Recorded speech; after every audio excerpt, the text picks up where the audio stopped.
bukan hanya syariat saum yang Allah perintahkan kepada kaum muslimin. Ada orang yang ketika dipanggil bukannya merespon, bukannya mendekat, malah menjauh. Ibadah saum yang kita kerjakan, bagaimana caranya supaya tidak terasa berat? Nah, ketika Allah larang, pasti di sana ada kejelekan, ada keburukan, sehingga jangan sampai gagal fokus.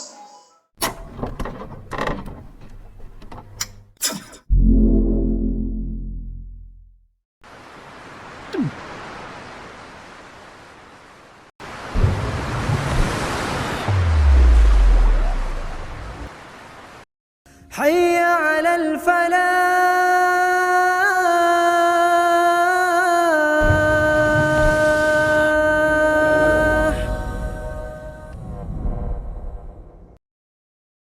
Innal hamdalillah nahmaduhu wa nasta'inuhu wa nastaghfiruh wa na'udzu billahi min shururi anfusina wa min sayyiati a'malina. May yahdihillahu fala mudilla lahu wa may yudlil fala hadiya lahu.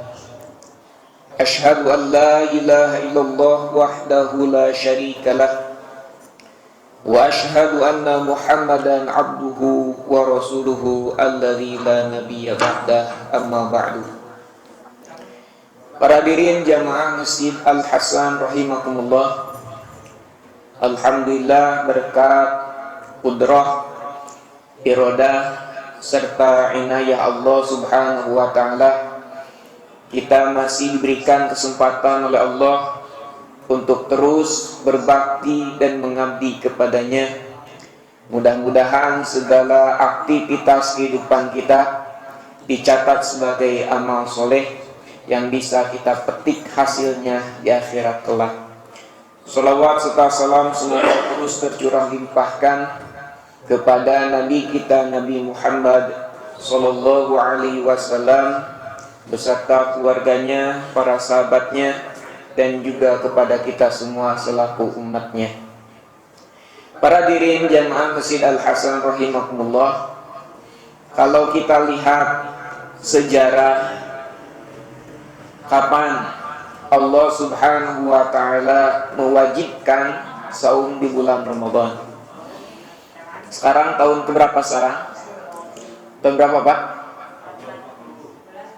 1440 Hijriah. Tahun berapa saum Ramadan diwajibkan?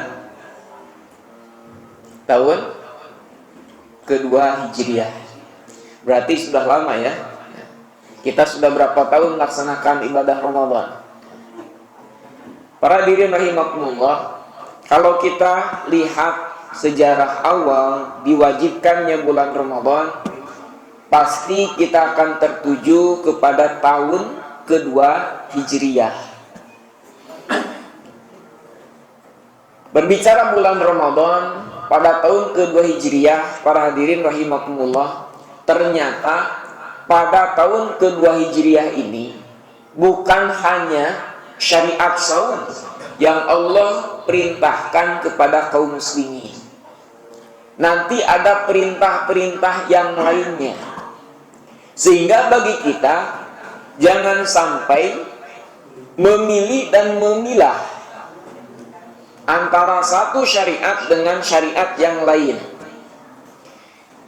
Seperti gambarannya, misalkan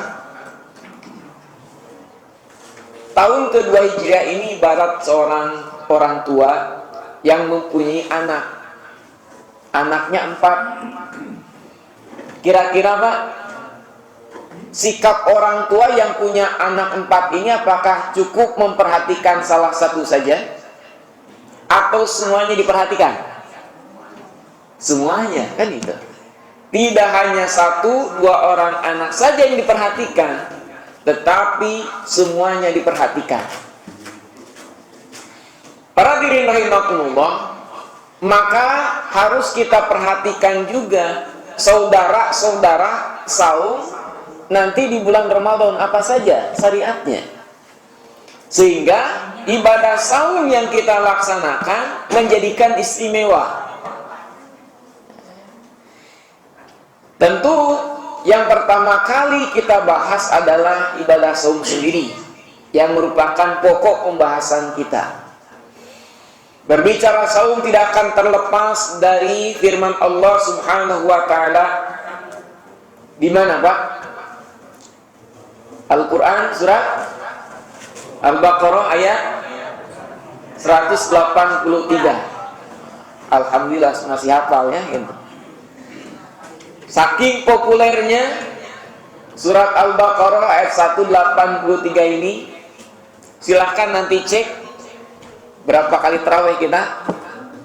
Pasti ada salah satu di antaranya yang menyampaikan firman Allah surat Al-Baqarah 183.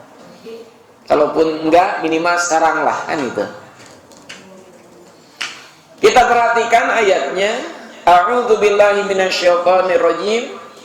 Ya ayyuhalladzina amanu kutiba alaikumus syiyam kama kutiba 'alal ladzina min qablikum la'allakum tattaqun. Masya Allah, anak kecil di sini ngikutin, Pak, hafal. Saking populernya anak kecil saja hafal. Berarti saya yakin bapak ibu di sini lebih hafal lagi. Tinggal mari kita gali surat Al-Baqarah 183 ini. Allah Subhanahu wa taala memulai dengan ungkapan ya ayyuhalladzina amanu. Wahai orang-orang yang beriman. Bahkan kalau saya waktu kecil itu sedikit ada selentingan, kalau tidak beriman tidak hai katanya. Para hadirin rahimakumullah, Allah memulai dengan harfun nida, huruf untuk memanggil. Ya, wahai, hei, orang yang beriman. Kira-kira, Pak, respon orang ketika dipanggil apakah sama atau tidak? Sama atau beda kira-kira? Beda. Ada orang yang dipanggil itu langsung siap siaga, GPL, gak pakai lama, langsung cepet responnya. Seperti siapa contohnya? Misalkan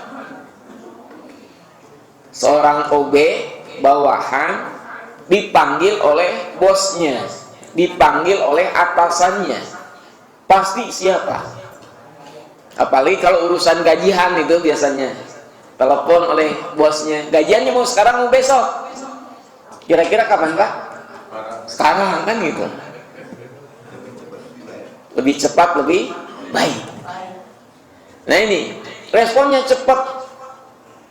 Atau misalkan seorang kolonel dipanggil oleh seorang jenderal, wah itu pasti siap siaga, gak pakai lama. Yang kedua, para hadirin rahimakumullah, ada respon orang ketika dipanggil, responnya agak lama, harus pakai loading dulu. Kira-kira siapa tuh? Siapa? Anak-anak ketika dipanggil oleh orang tuanya. Tong, sini Tong. Itu dipanggil oleh orang tuanya. Kira-kira langsung nyaut nggak? Langsung ngedeket nggak? Enggak, santai aja. Ada apa nih manggil-manggil? Tar dulu lah, tanggung kan gitu. Apalagi zaman sekarang ada HP, Pak. Anak kita lagi asik-asiknya main HP. Main apa sekarang? Mobile Legend kan gitu. Dipanggil oleh orang tuanya. Nah, sini. Tar dulu ya. Tar dulu, Beh. Tanggung lagi main HP. Tanggung, Bu, lagi nonton TV. Nah, itu seorang anak ketika dipanggil oleh orang tuanya. Mungkin juga kita pernah merasakan gitu kan gitu. Dipanggil oleh bapak, dipanggil oleh ibu kita, entar dulu. tanggung, dan lain sebagainya. Kenapa kira-kira? Seorang anak ketika dipanggil oleh orang tuanya, responnya lama, agak loading dulu. Kenapa kira-kira? Karena di benak pikiran seorang anak, ketika orang tua manggil pasti nyuruh. Tahu. Pernah nggak kita sebagai orang tua manggil anak ngasih duit, tiba-tiba ngasih duit? Pernah nggak kira-kira? Pernah, alhamdulillah. Nyuruh ngasih duit ke anak, suruh beli kopi ke warung. Nah ini anak, Pak. Di benak pikiran anak ketika orang tua manggil, baik ayah ataupun ibu, pasti ini mah nyuruh. Babenya nyuruh beli kopi lah, beli pulsa lah, kan gitu. Ibunya gak jauh, pasti nyuruh mandi, nyuruh beli bumbu dapur, apalagi terasi itu paling maras itu kan, nyuruh beli terasi. Aduh, gimana image-nya kan itu. Nah, para hadirin rahimakumullah, ketika seorang anak dipanggil oleh orang tuanya, pasti di benaknya adalah orang tua nyuruh. Plus nggak ada uang jalan. Udah ini pasti lama loadingnya. Yang ketiga, para hadirin rahimakumullah, ada orang yang dipanggil tetapi nggak nyaut, nggak ada respon sama sekali, lurus saja tanpa ekspresi. Siapa kira-kira? Siapa? Orang yang tuli.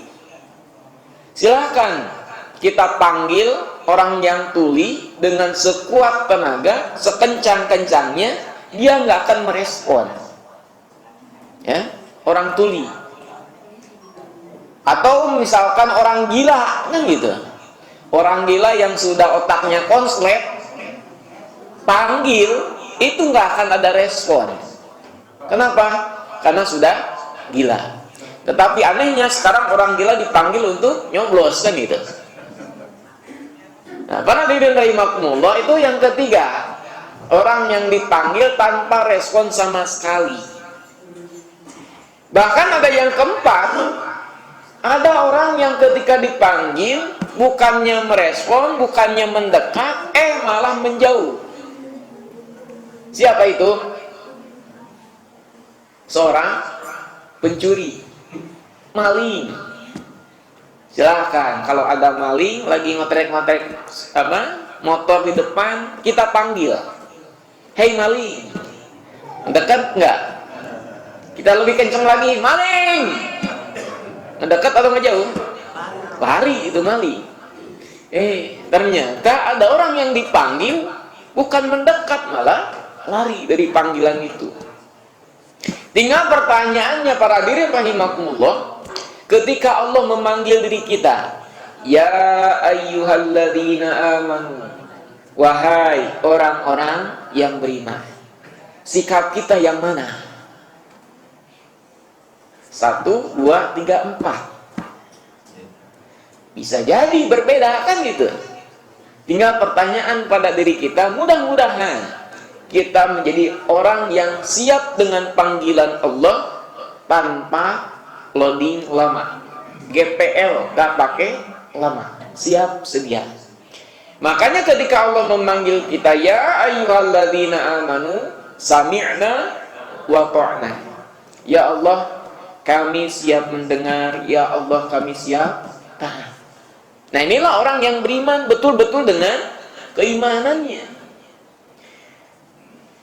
Tadi saja ketika kita sebagai bawahan dipanggil oleh bos kita, langsung nyaut, gak pakai lama. Apalagi ini Allah Rabbul Alamin yang memanggil diri kita. Masa iya sih loading dulu? Seperti halnya seorang anak tadi, loadingnya lama. Allah manggil pasti memberikan beban hidup, kan gitu.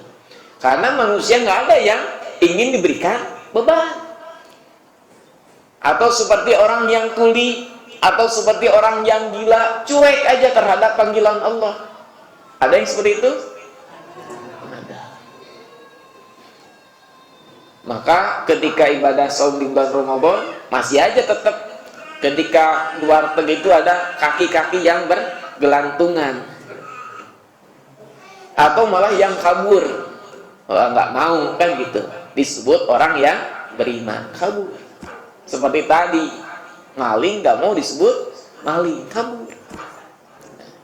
Para hadirin rahimakumullah, berkaitan dengan ungkapan ya ayyuhalladzina amanu, ada ungkapan dari salah seorang sahabat Ibnu Mas'ud. Beliau mengungkapkan, idza sami'ta qaulallahi ta'ala ya ayyuhalladzina amanu, apabila engkau mendengar firman Allah yang dimulai dengan ungkapan ya ayyuhalladzina amanu, fa innahu khairun ya'muru bi, maka di sanalah ada kebaikan di mana Allah akan memerintahkannya. Silahkan cek ya ayyuhalladzina amanu, kesananya pasti perintah. Kenapa Allah memerintahkan? Harus jadi catatan kita, di situ ada kebaikan. Au syarrun yanha anhu, atau di sana ada kejelekan, ada keburukan, Allah melarangnya. Contoh misalkan ya ayyuhalladzina amanu, contoh apa? Kulu min thayyibati ma razaqnakum, wahai orang-orang yang beriman, makanlah yang baik-baik dari apa yang telah kami rizkikan kepada kalian. Apalagi larangan, misalkan ya ayyuhalladzina amanu la ta'kulu riba, misalkan jangan memakan riba. Nah, ketika Allah melarang, pasti di sana ada kejelekan, ada keburukan. Sehingga jangan sampai gagal fokus. Perintah Allah malah ditinggalkan, larangan Allah malah dikerjakan. Makanya betul-betul diperhatikan setelah ya ayyuhalladzina amanu ini, apakah perintah? Kalau perintah, mari kita kerjakan. Ataukah larangan? Mari kita tinggalkan. Para hadirin rahimakumullah, maka awal mula ayat Allah memanggil dengan ungkapan yang begitu indah. Ya ayyuhalladzina amanu, wahai orang-orang yang beriman. Kira-kira 183 larangan perintah? Perintah. Kutiba alaikumusiyam, telah diwajibkan kepada kalian saum. Saum ibadah yang berat atau ringan, Pak, kira-kira? Berat ringan? Berat ringan tergantung. Artinya tergantung itu di antara berat dan ringan kan gitu. Tapi kalau kita dipikir-pikir, saum ini berat kayaknya. Terasa berat. Kenapa?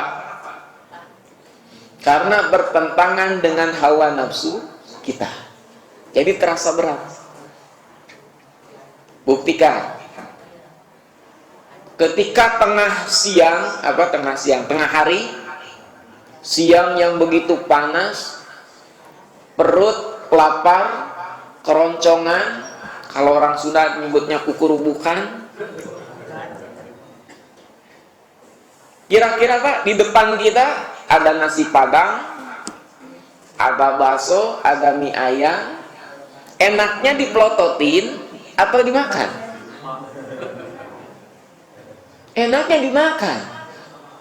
Dipelototin nggak akan kenyang-kenyang Pak. Kan gitu. Bahkan tambah menderita itu kalau cuma dipelototin Pak. Lagi lapar-laparnya. Tambah kenceng itu yang demo di perut kan itu. Ketika terik matahari Jakarta begitu panasnya, di depan kita ada es cendol, es campur, sop buah, es kelapa muda. Lagi haus Pak. Kira-kira enaknya diliatin atau diminum? Dilihatin diminum. Tom, diminum tuh. Seger. Kenapa berat? Karena bertentangan dengan hawa nafsu kita. Lagi lapar ya enaknya makan. Lagi haus ya enaknya minum. Belum lagi nanti tengah malam, Pak. Sudah perut kenyang, harus sholat. Enaknya gitu, kalau pakai pikiran kita enaknya mending sholat berdiri atau mending tidur. Mending tidur kan itu. Kalau ngikutin hawa nafsu. Apalagi kalau tarawehnya itu yang 1 juz 1 malam, udah itu kan itu. Siapa ini ustadznya? Jangan diundang lagi. Makan ustadz favorit di taraweh itu ustadz yang paling cepat. Diciriin, Mbak, yang lama-lama kan itu. Artinya apa? Masih bertentangan dengan hawa nafsu kita, sehingga terasa berat. Makanya para hadirin rahimakumullah, ibadah saum yang kita kerjakan bagaimana caranya supaya tidak terasa berat, supaya tidak terasa susah. Bagaimana caranya? Bagaimana caranya, Pak? 1, kembali ayat ke belakangnya, Pak. Ya ayyuhalladzina amanu, wahai orang-orang yang beriman. Maka caranya supaya ibadah saum ini tidak terasa berat, kuatkan keimanan. Bahkan kita lihat sejarah kan gitu. Ibadah saum diwajibkan pada tahun kedua Hijriah. Berarti 13 tahun pertama periode Mekah, kita tahu bagaimana Rasulullah Shallallahu Alaihi Wasallam membangun dakwah dalam hal penguatan akidah, penguatan keimanan. Akidah sudah kuat, iman sudah kuat, apapun perintah Allah insya Allah akan terasa mudah, akan terasa ringan kalau dilandasi dengan keimanan.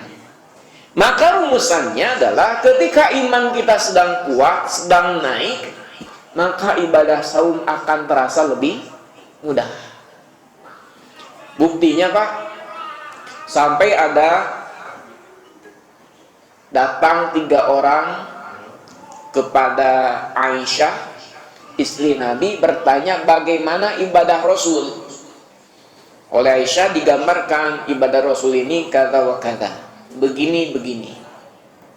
Di antara ketiga orang ini ada satu yang menyatakan, ana asumud dahra fala uftir. Ya, kalau gitu saya akan saum 1 tahun full tanpa berbuka. Kira-kira ada Pak yang siap seperti sahabat ini, Pak? Saum full setahun, Pak?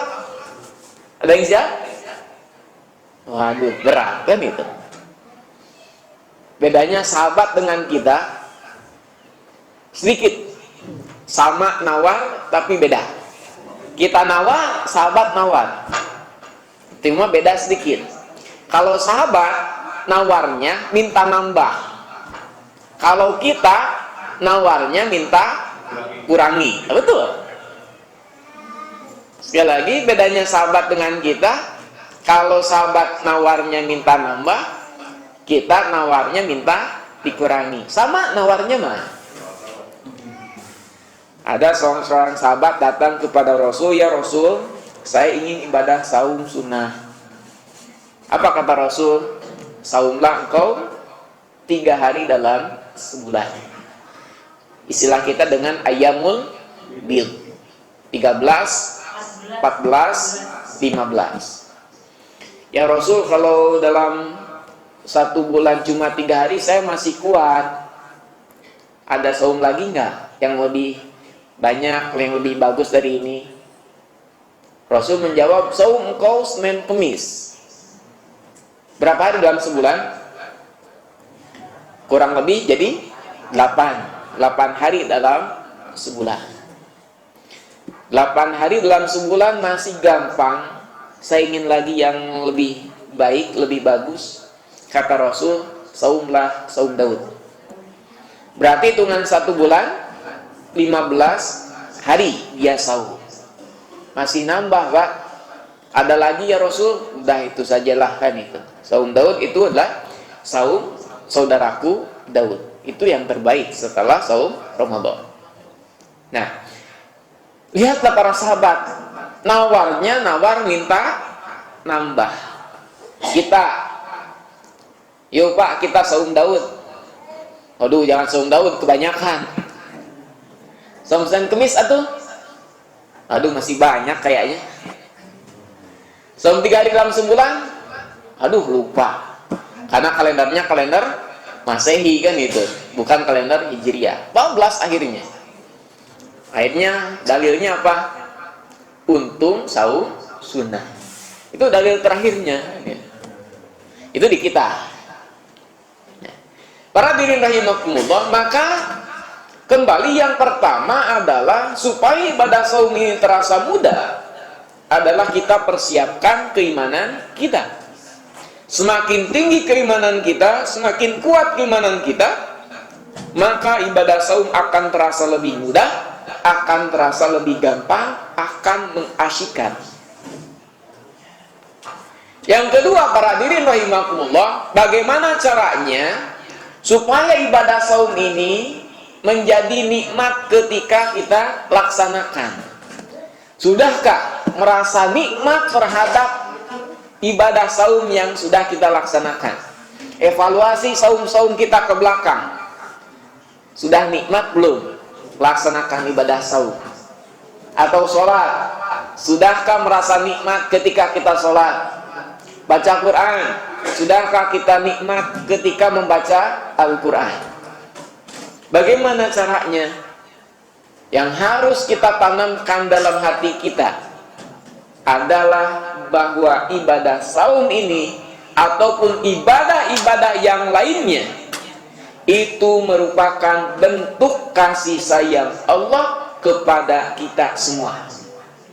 Maka ketika kita mampu menyerap bahwa ibadah saum merupakan bentuk kasih sayang kita kepada Allah, maka saum ini akan terasa mudah, akan terasa ringan, akan terasa menyenangkan. Perlu nggak ibadah saum? Perlu, walaupun berat, Pak. Perlu. Kenapa? Inilah bentuk kasih sayang Allah kepada kita. Contoh sederhana, misalkan kemarin anak-anak kita sudah mengikuti ujian nasional. Ketika mau ujian nasional, anak kita itu lagi main HP, asik-asiknya main HP. Bapak sebagai orang tua, bagaimana sikapnya? Nyuruh anak belajar atau membiarkan main HP? Membiarkan asik dengan HP-nya? Dibiarkan, Pak? Suruh belajar? Suruh belajar. Walaupun belajar bagi anak itu adalah hal yang berat, hal yang membosankan, maka nanti tanya silahkan anak-anak, mending belajar, mending nonton TV? Mending belajar, mending nonton TV? Nonton TV. Mending belajar, mending main HP? Mending main HP. Karena itu kesenangan anak. Tetapi ketika orang tua memerintahkan untuk belajar, itu adalah bentuk kasih sayang orang tua kepada anak. Walaupun anak itu merasakan beban berat ketika harus belajar.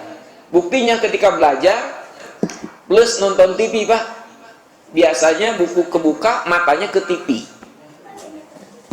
Kan itu. Ataupun buka buku, matanya tertutup. Bukunya mah dibuka, Pak, matanya ditutup. Artinya tidur. Nah, itu anak kan itu. Tetapi kenapa harus diberi beban? Oh, ada tujuannya supaya lulus ujian. Kalau tidak diberikan beban, oh bisa jadi nggak lulus nanti. Maka Allah Subhanahu wa Ta'ala memberikan syariat saum kepada kita. Ini merupakan bentuk kasih sayang Allah kepada kita supaya kita menjadi hamba-hamba Allah yang bertakwa. Nanti di ujungnya ada tujuannya untuk apa?